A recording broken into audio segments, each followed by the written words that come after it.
All right, Alexander, let's discuss the State of the Union address yesterday evening from US President Joe Biden. What are your thoughts, Alexander, on Biden's very angry, it seemed, very angry State of the Union or campaign speech, or I don't know. I didn't really get much out of it, but what are your thoughts Well, on Biden's State of the Union?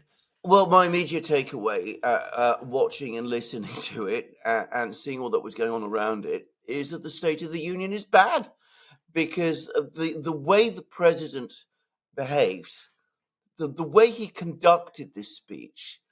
I mean, it was more than astonishing for me personally. It was absolutely horrifying, and it started in this incredibly angry, aggressive way, trying to link up the Republicans with Putin and taking this very aggressive stance, criticizing his predecessor, as he did repeatedly throughout the speech, um, flagging, effectively, implicitly criticizing the Supreme Court. Now, the State of the Union address is a ceremonial event. It's required, by the way, by the Constitution of the United States. It's supposed to be an event where the country comes together. Obviously, it does have a political aspect, a campaigning aspect, if you like. That's not inappropriate. But it's never the case, or at least it's never been the case that I know of, that the president actually uses the State of the Union address to abuse, and that's the only word I can come up with, abuse in these angry, aggressive way, his political opponents within the United States. Now, he mentioned right at the start of the speech two presidents. One was Franklin Roosevelt, the other was Abraham Lincoln. Now, as it happens, I have read in my previous, when I was studying American history, I had read every single speech that each of those two presidents delivered as president. And I've also, by the way, read and listened to some of Roosevelt's, interviews and things that he did. There's a few of them. I haven't heard all of his radio addresses, but they never made speeches like this. And, in Abraham Lincoln's case, he, of course, was speaking during an actual civil war, but he never attacked his opponents.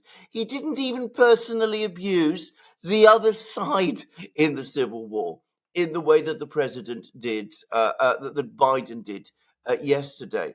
He was never abusive or aggressive in this manner. And as for Roosevelt, yes, he could be very strong and tough, but he was also always charming and often humorous. There's nothing like this in this speech. This came across to me as, frankly, an angry old man, furious with everybody around him, incredibly abusive, making the divisions in America, which as president, his purpose ought to be to try to heal. He's making the divisions bigger. And what it showed to me, what it told me, is that he doesn't accept the legitimacy of the other side at all. The other side in the political arena, he doesn't understand what democratic politics actually is. And I was just trying to imagine what the media in the United States would be saying today if his predecessor, Donald Trump, had ever delivered a speech like this.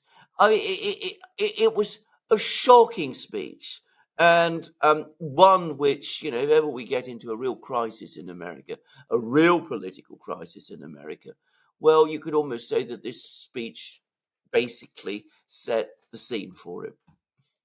I could use stronger words. Yeah. Is it me, or does it seem like the only way Biden can get through long speeches over 5 minutes, is if he's angry? Is it me, or do you get that impression that that's the only way he can't? It seems like he can't speak in just a level, um, middle tone kind of delivery You're for absolutely more than correct. 5 minutes. He loses it. He has to get he has to get amped up. Amped up is the word that I'm looking for. It You seems. you you are completely correct. And by the way, as somebody who's had to look after a person who was, at the end of their lives. I mean, my grandmother who was at the end of her life, and who was suffering from, the mental conditions that come upon many of us as we grow old, and who also experienced something of that with my mother as well. I find that entirely, it's exactly the same. I mean, they were always very angry with me because it was their only way of trying to retain any degree of focus. And that's what we saw yesterday. But of course, you can understand that and forgive it in any other person, but not in the President of the United States. If the only way the President, Biden, can retain focus is by amping himself up in this kind of manner, then all I can say is he's not right to be president of the United States, and the American people must vote for someone else. Yeah. Okay, so let's talk about some of the foreign policy, geopolitical details, because we are a geopolitics channel. So let's start off with your thoughts on what he said about Putin, Russia, Ukraine, and then we'll also talk about his idea initiative for Gaza, the building of a port or a pier. That was pretty much his foreign policy part in the speech. He did mention China towards the Yes, end briefly as well, but yes, I think that was it for foreign policy. yes. Was Ukraine, Putin, Israel, Gaza, and a little bit of China. So let's start with your thoughts on what he said Well, about Ukraine and on you, Putin and Russia. yeah, on Ukraine, Putin, and Russia, he didn't say anything that he hasn't already said many times. What made this whole thing incendiary, I mean, really, really ugly, was the way in which he was basically trying to weaponize that issue again against his political enemies in the United States. He was not accepting, that there are legitimate differences and different points of view. He was basically saying, well, we're almost at war with the Russians, that he was very careful to say that there would be no boots in the ground, that American troops would not be committed. But given how angry he is, who can rely on that? Who can actually assume that that is so, given how angry he seems to be? But his primary purpose in what he said about Ukraine, which wasn't very much, by the way, he didn't really talk much about foreign policy overall in this speech. Unusual for a president of the United States delivering a State of the Union address, by the way. But anyway, he didn't talk much about foreign policy. He didn't really talk much about Ukraine, Russia, or Putin, not compared with what he has done in other speeches. His primary purpose, or so it seemed to me, was to try to use that issue to try to um, paint his opponents into a corner, and to make it look like they're on Putin's side, and that they're somehow disloyal to the United States.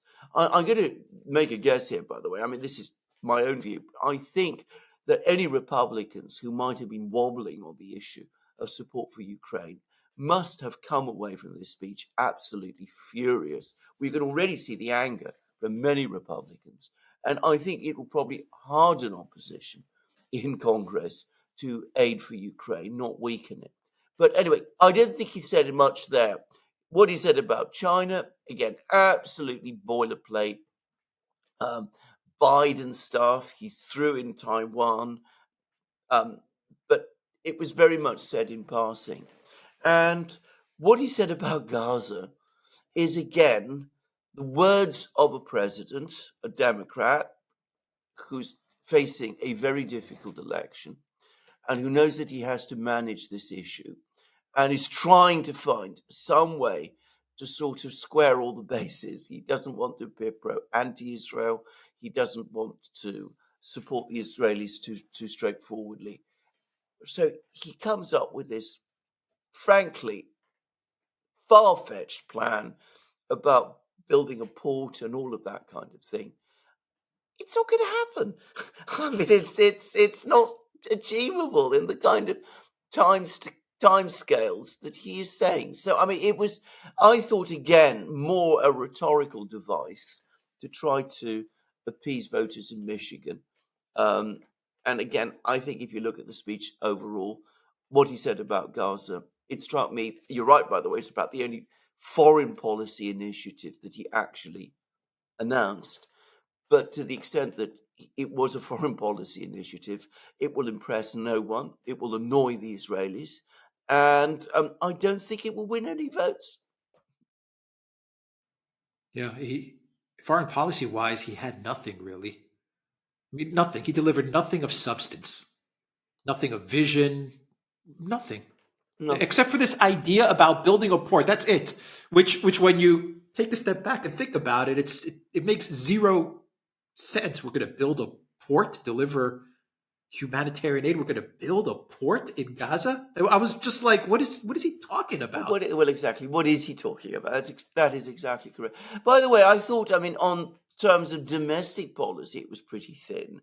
I mean, he did announce some things, but I mean, I mean, there was some, some of the things that you would expect from a campaigning president, but it really didn't. You didn't get the sense that his heart was in any of that, and it was all very thin on detail and very thin on substance as well.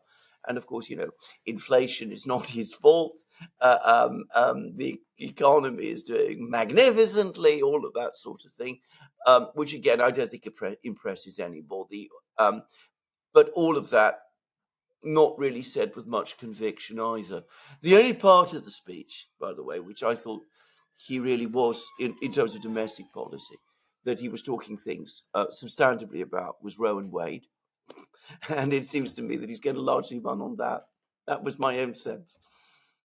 Yeah, he gave the game away at the beginning of his speech when he said something along the lines of, "If I was smart, I would go home right now, or I would leave right now." I mean, he kind of indicated that the goal of this State of the Union is to just get through it. He was like, if I was smart, I would not give this speech. I would just go home and forget about it. But here I am. So let's try to get through this speech without having any type of freeze or meltdown or something like that. So it was just an interesting way for Biden to open up the State of the Union, kind of like an admission as to what the goals are.